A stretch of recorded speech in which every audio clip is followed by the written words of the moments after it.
Dali pa lang napapansin na nila mga gawi kong parang hindi pambabae. Kasi bis na Chinese garter, laruan ko ay text sa cholens. Tapos kajamin ko lagi noon mga sigang lalaki sa amin. Nung ako'y mag-high school ay napabarkada sa mga bay. Curious na babae na ang hanap din ay babae. Sa halip na makeup kit, bit-bit ko ay gitara. Tapos pormahan ko lagi ay long sleeves na t-shirt at faded na lonta.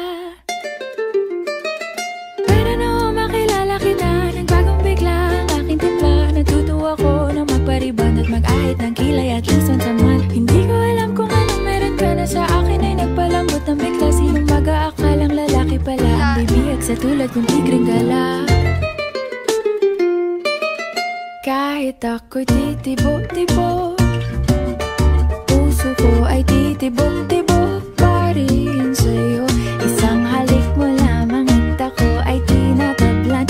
At ang aking pagkababae ay nabubuhayan na para bang bulaklak na namumukadkad. Dahil alaga mo sa dilig at katamtamang sikat ng araw-araw mong pag-ibig sa aking buhay nagpapasarap.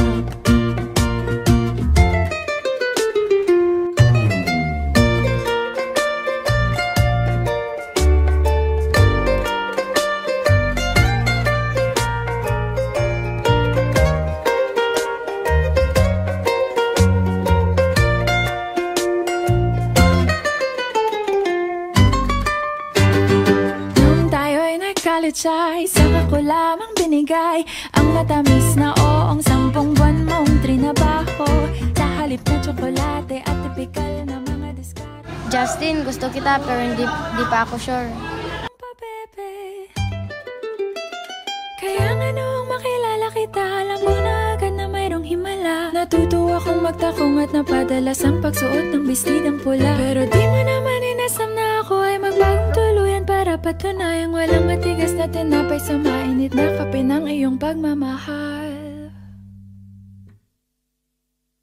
Kahit ako'y titibo-tibo, puso ko ay titibok-tibok pa rin sa'yo.